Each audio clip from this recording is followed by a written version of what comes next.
नमस्कार, दिन भर की हाइलाइट्स को लेकर हाजिर है सुजस आवाज राजस्थान। सुजस पॉडकास्ट में मेधा से आप सुन रहे हैं प्रदेश के मुख्य समाचार। एक नजर आज की सुर्खियों पर। मुख्यमंत्री भजनलाल शर्मा के नेतृत्व में rising Rajasthan global investment summit को लेकर तैयारियां जारी। 9 से 11 दिसंबर को होने वाला ये समिट राज्य को देश दुनिया में निवेश के प्रमुख केंद्र के रूप में स्थापित करने में निभाएगा अहम भूमिका। मुख्यमंत्री राइजिंग राजस्थान इन्वेस्टमेंट समिट के तहत अगले 10 दिनों में लेंगे हर दिन एक नया संकल्प। ये संकल्प हर वर्ग के विकास के लिए होंगे महत्वपूर्ण। और राज्य सरकार प्रदेश में पशु चिकित्सा सेवाओं के विस्तार को लेकर प्रयासरत। 19 पशु चिकित्सालयों को प्रथम श्रेणी और 98 पशु चिकित्सा उपकेंद्रों को पशु चिकित्सा केंद्रों में क्रमोन्नत किया। और अब सुनिए खबरें विस्तार से।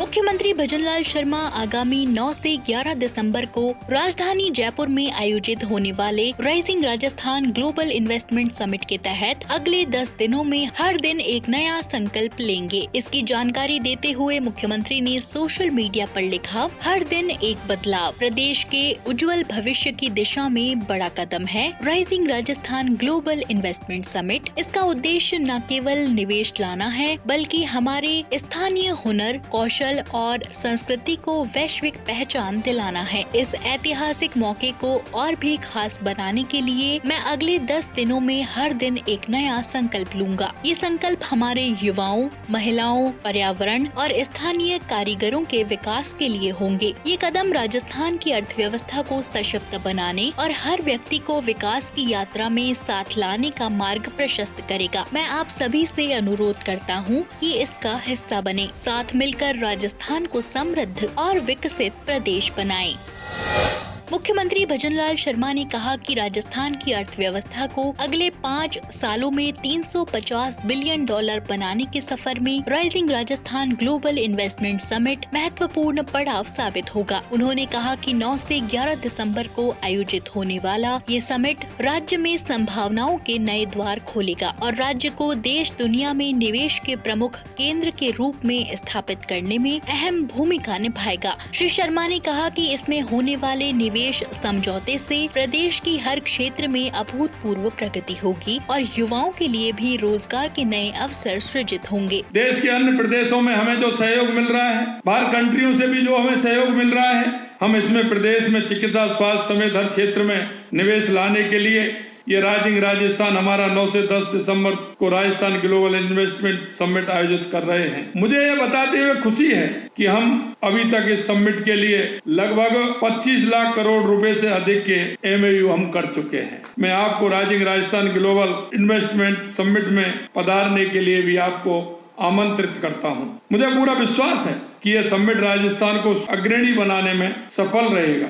आपको बता दें कि इस ग्लोबल इन्वेस्टमेंट समिट में विकसित भारत विकसित राजस्थान थीम पर एक भव्य प्रदर्शनी का आयोजन किया जाएगा, जिसमें राजस्थान और समिट में भाग लेने वाले विभिन्न देशों के अलग अलग जोन होंगे। राजस्थान जोन में प्रदेश के प्रमुख उद्योगों, खनिजों, पर्यटन स्थलों और कला संस्कृति के बारे में LED स्क्रीन, 3D प्रेजेंटेशन और विभिन्न मॉडल्स के माध्यम से जानकारी दी जाएगी। साथ ही राजस्थान में नए क्षेत्रों में औद्योगिक संभावनाओं के बारे में भी विस्तार से जानकारी दी जाएगी। प्रदर्शनी में वन डिस्ट्रिक्ट वन प्रोडक्ट के तहत जयपुर के सांगानेरी प्रिंट सहित अन्य जिलों के प्रमुख उत्पादों को दर्शाते हुए 3D तकनीक के माध्यम से राजस्थान के रमणीय और पर्यटन स्थलों के बारे में भी बताया जाएगा।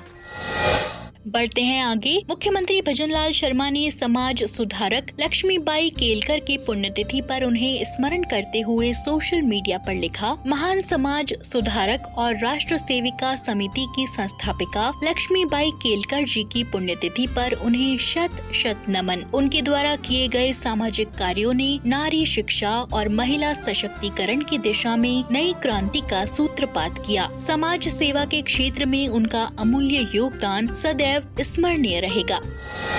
26 नवंबर को संविधान की 75वीं वर्षगांठ के अवसर पर प्रदेश भर के जिलों में स्कूल, कॉलेज, सरकारी कार्यालयों में फोटो प्रदर्शनी, संगोष्ठी, प्रश्नोत्तरी जैसे विभिन्न कार्यक्रम आयोजित किए जा रहे हैं। 25 नवंबर से 5 दिसंबर तक प्रदेश भर में विभिन्न चरणों में प्रतियोगिताएं आयोजित की जाएंगी। प्रतियोगिता के पहले चरण में भारत की मुख्य उपलब्धियां थीम पर विकसित भारत प्रश्नोत्तरी का आयोजन किया जाएगा, जिसमें सभी सरकारी और गैर सरकारी विद्यालयों और विश्वविद्यालयों के विद्यार्थी भाग ले सकेंगे। दूसरे चरण में जिला स्तर पर विकसित भारत थीम पर निबंध प्रतियोगिता का आयोजन होगा। इसी प्रकार तीसरे चरण में राज्य स्तर पर स्टार्टअप चैंपियनशिप आयोजित होगी और प्रतियोगिता के चौथे चरण में राष्ट्रीय स्तर पर विकसित भारत राष्ट्रीय चैंपियनशिप नई दिल्ली के भारत मंडपम में आयोजित की जाएगी।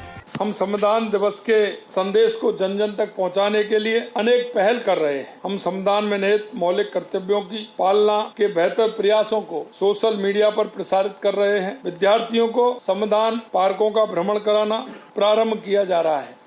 सभी विद्यालयों एवं कार्यालयों में संविधान की प्रस्तावना भी लगाई जा रही है। भारतीय नागरिक सुरक्षा संहिता की धारा 479 के तहत पहली बार दोषी कैदियों को राहत देने के लिए अभियान की शुरुआत की जा रही है। विद्यालय एवं महाविद्यालयों की प्रार्थना सभा कराई गई है तथा संविधान पाठशाला का आयोजन किया गया है। सभी शैक्षणिक संस्थाओं में पहले कालांश में संविधान के महत्वपूर्ण अंशों की जानकारी भी दी गई है। साथ ही संविधान निर्माण की प्रक्रिया से जुड़े प्रसंग विद्यार्थियों को सुनाए जा रहे हैं तथा विभिन्न शैक्षणिक कार्यक्रम और प्रतियोगिताएं आयोजित की जा रही है। संविधान सिर्फ मंचों पर दिखाने की एक पुस्तक नहीं, बल्कि इसे पूरी श्रद्धा और सम्मान के साथ आत्मसात करना और इसे सार्वजनिक जीवन में लागू करके अपने कर्तव्यों का सर्वोत्तम पालन करना ही राष्ट्र निर्माण की कुंजी है।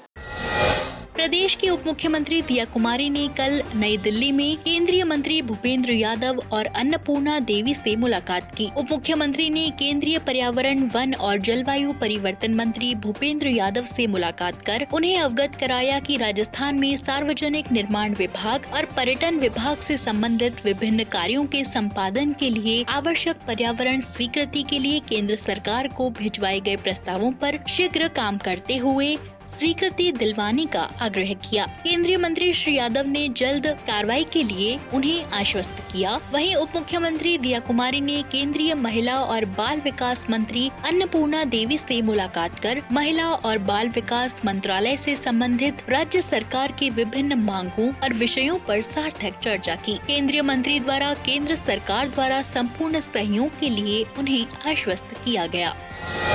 बढ़ते हैं आगे। वित्तीय वर्ष 2024-25 की राज्य बजट घोषणा के अनुरूप राज्य सरकार ने आदेश जारी कर 19 पशु चिकित्सालयों को प्रथम श्रेणी चिकित्सालयों में और 98 पशु चिकित्सा उपकेंद्रों को पशु चिकित्सा केंद्रों में क्रमोन्नत किए जाने की प्रशासनिक और वित्तीय स्वीकृति प्रदान की है। पशुपालन और गोपालन मंत्री जोराराम कुमावत ने बताया कि राज्य सरकार प्रदेश में पशु चिकित्सा सेवाओं के विस्तार के लिए सतत प्रयासरत है। इसी के तहत बजट घोषणा की अनुपालना में विभिन्न जिलों में विभिन्न श्रेणी के चिकित्सालयों का क्रमोन्नयन किया गया है। उन्होंने बताया कि इससे पशुपालकों को उनके पशुओं के लिए अपने नजदीक ही बेहतर चिकित्सा सुविधाएं उपलब्ध हो सकेंगी। साथ ही विभागीय योजनाओं का त्वरित लाभ मिलने में भी सुविधा हो सकेगी। उन्होंने बताया कि नागौर में 2, भरतपुर में 3, पाली में 4, अलवर, चित्तौड़, जालौर, कुचामन सिटी, झुंझुनू, बाड़मेर, सवाई माधोपुर, सीकर, बीकानेर और चूरू के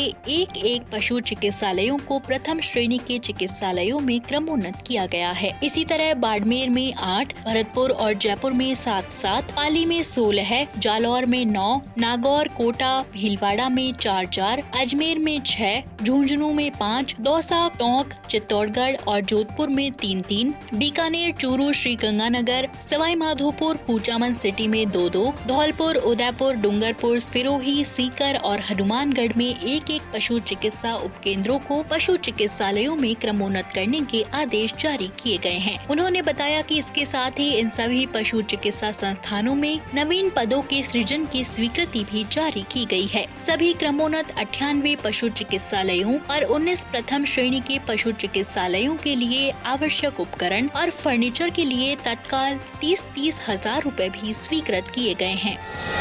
तो आज के सुजस पॉडकास्ट में इतना ही। मेधा को दीजिए इजाजत, कल फिर होगी आपसे मुलाकात। तब तक के लिए नमस्कार।